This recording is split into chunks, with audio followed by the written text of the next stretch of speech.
Hello दोस्तों, आप सभी का स्वागत है आपके यूट्यूब चैनल ऑनलाइन क्लासेस में। दोस्तों, मैंने ये नोट्स जो है एनसीईआरटी से बनाए हुए हैं, कक्षा 9वीं के हैं, इकोनॉमिक्स का, अर्थशास्त्र का। और मैं चाहता हूँ कि ये मैं आप सबों के साथ भी साझा करूँ। तो आइए देखते हैं। ज़्यादा डिटेल्स में नहीं है बट अच्छे से है, जितने एग्ज़ाम में पूछे जाएंगे उसके लिए काम बन जाएगा। दोस्तों देखिएगा, मैंने कुछ लिखा हुआ है। अर्थशास्त्र के जो जन्मदाता जो बोला जाता है, जिसके जनक बोला जाता है, उनको जो है एड स्मिथ बोला जाता है। एड स्मिथ, इनका जो जन्म दोस्तों 5 जून 1723 ईस्वी को हुआ है और इनका मृत्यु जो है दोस्तों 17 जुलाई 1790 ईस्वी में हो गया। ये दोस्तों पहला चैप्टर है बिहार के एक गांव की कहानी। तो आइए हम इसको आगे चलते हैं लेकर। दोस्तों देखिएगा, ये मैंने लिख रखा है, श्री फतेश्वर नारायण सिंह प्रसिद्ध स्वतंत्रता सेनानी के नाम फतेहपुर नाम पड़ा है। किसी गांव कस्बों को विकसित करने के लिए निम्न विकास तंत्रों की आवश्यकता होती है। दोस्तों किसी भी जगह को, किसी भी स्थान को जो है हमको जब उसको क्या करना है, विकसित करना होगा, विकास वहाँ का करना होगा, तो वहाँ हमको जो है मेन जो है वहाँ सड़क होना चाहिए और परिवहन के साधन होना चाहिए। वहाँ पर बिजली होनी चाहिए, सिंचाई की अच्छी व्यवस्था होनी चाहिए, विद्यालय होना चाहिए, शिक्षा व्यवस्था अच्छी होनी चाहिए, हॉस्पिटल होने चाहिए दोस्तों। और जहाँ जो है ये सभी सुविधाएं उपलब्ध होती है, वहाँ जो वह क्षेत्र का जो है विकास हो जाता है। और जहाँ यह सभी सुविधाएं नहीं मिल पाती है, वह क्षेत्र जो है पिछड़ा रह जाता है।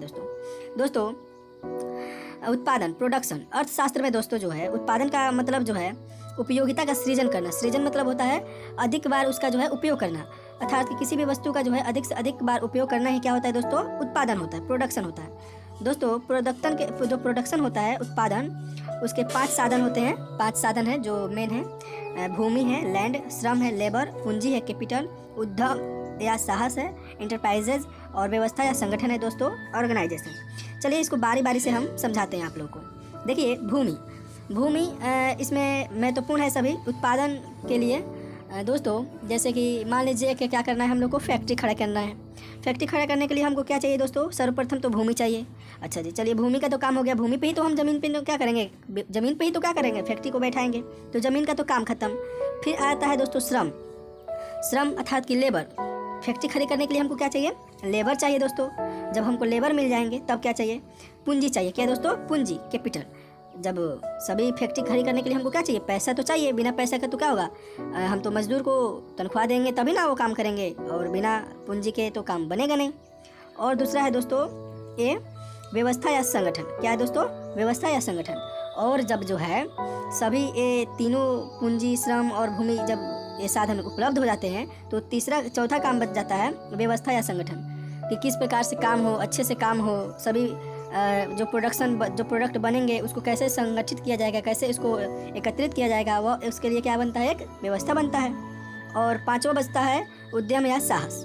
उद्यम या साहस बहुत ही महत्वपूर्ण होता है, क्योंकि अगर व्यक्ति को यही ना रहे तो ख़त्म हो जाएगा, कोई भी काम हो ही नहीं पाएगा, फैक्ट्री तो लगी नहीं पाएगी दोस्तों।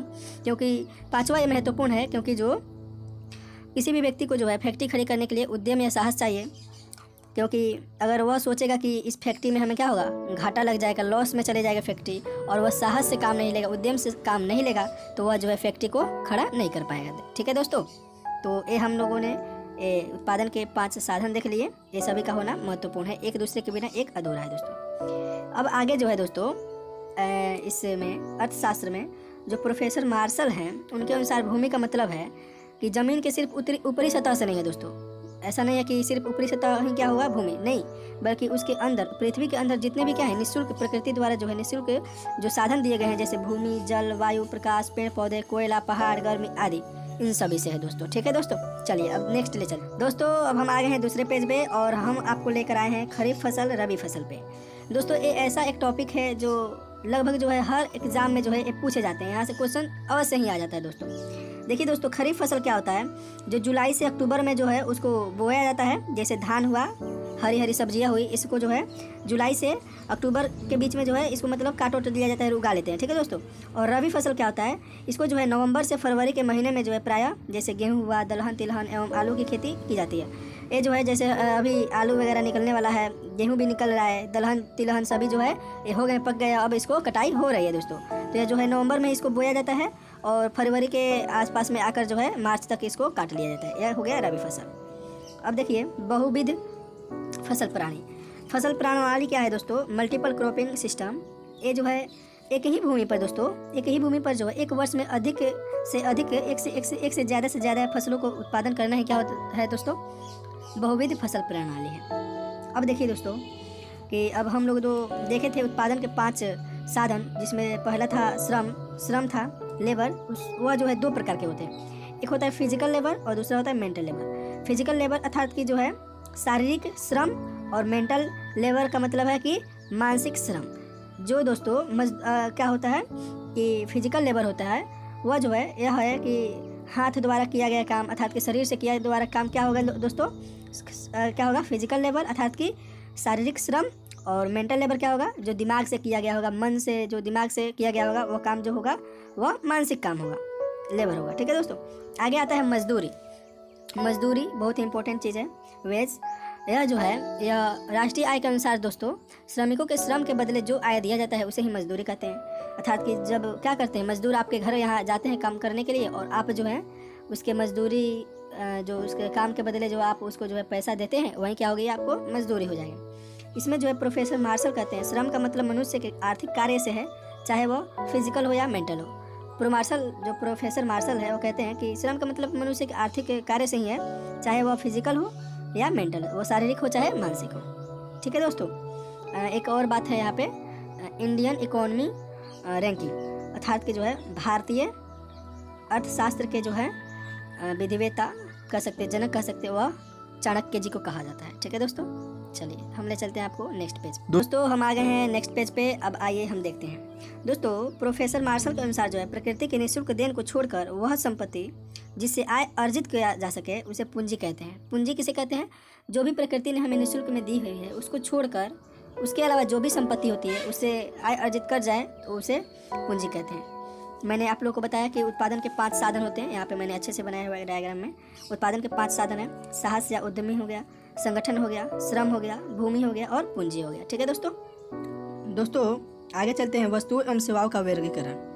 कुछ जैसे सेवाएं हुए, वस्तुएं हैं, उनका जो है बंटवारा करना आवश्यक है, वर्गों में बांटना जो है आवश्यक है। जैसे उपभोग की वस्तुएं हुए कंज्यूमर गुड्स और उत्पादक वस्तुएं प्रोड्यूसर गुड्स।